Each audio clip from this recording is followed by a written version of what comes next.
In this video, I'm going to show you how to get rid of this low hash rate option for when you have a rig that is renting Clore through the Clore fleet option within your flight sheets. So I know a lot of people have been providing on Clore. I have a couple dedicated machines that I've got Hive OS on them, but I don't really mine with them unless they're not rented. And so I have basically two machines here. One is already rented and it's got an active rental, and this one does not have an active rental. And you can see we are mining Ravencoin with it, but the Clore hosting, it shows NA here, which is causing this to show a low hash rate. So I'm going to show you how we can modify their custom miner on the Hive OS rig so that this reports accurately back to Hive OS, so that when we're over here, it doesn't look like we have an issue with this rig. So it's super simple to do this. We're going to go ahead and log in,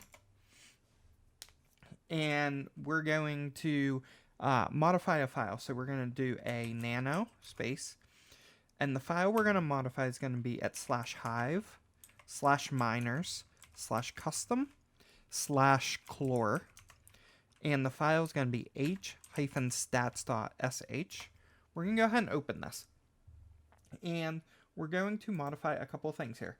The first thing we're going to do is at the top here, I'm going to set, this is currently set to 1. We're going to change this to 0.002.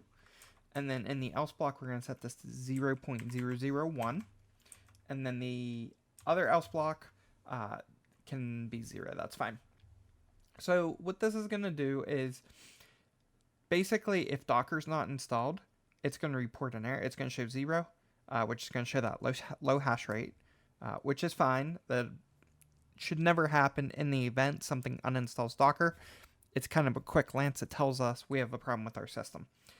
The other thing that we're going to do here is we're setting this to 2, which is going to say if there's a deployed Docker container for an active Clore order, but Clore is not running kind of their job, they're selling us the jobs over and the system's mining, this will give us a 2 that will kind of give us an indication that we have a problem that we need to take a look at.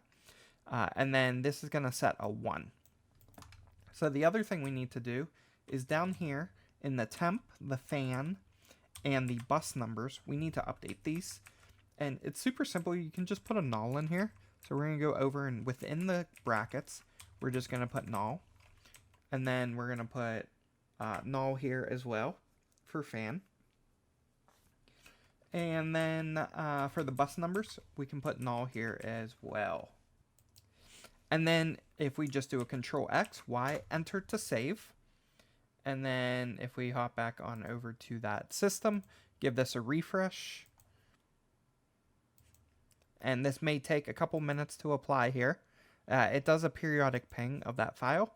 And now we can see that it's reporting a 1. So if we go back, our low hash rate is gone. We can see that Clore is reporting a hash rate of, essentially it's reporting a hash rate of 1 hash. For us, the 1 just means that it is basically listening, waiting for a job. Once Clore finds a job, then it will actually stop both of these miners and switch to running a job, which will kind of look like this. Now, when the job is done, if for some reason the Docker container's continuing to run, this will flip over to a 2. So if we ever see a 2 here, we know that we kind of have a hung job that is running in the background at the same time we're mining, and we need to either contact Clore or just do a cleanup script to stop that order job.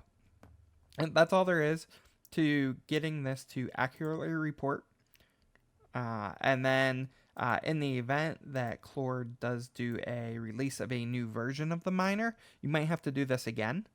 But this is currently the workaround to get this to reflect accurately.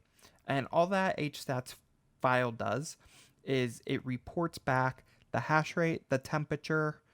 The bus number is typically what your GPU bus is. Null is typically used for CPU mining. So we're basically tricking it into reporting a window here. But that is all there is to it.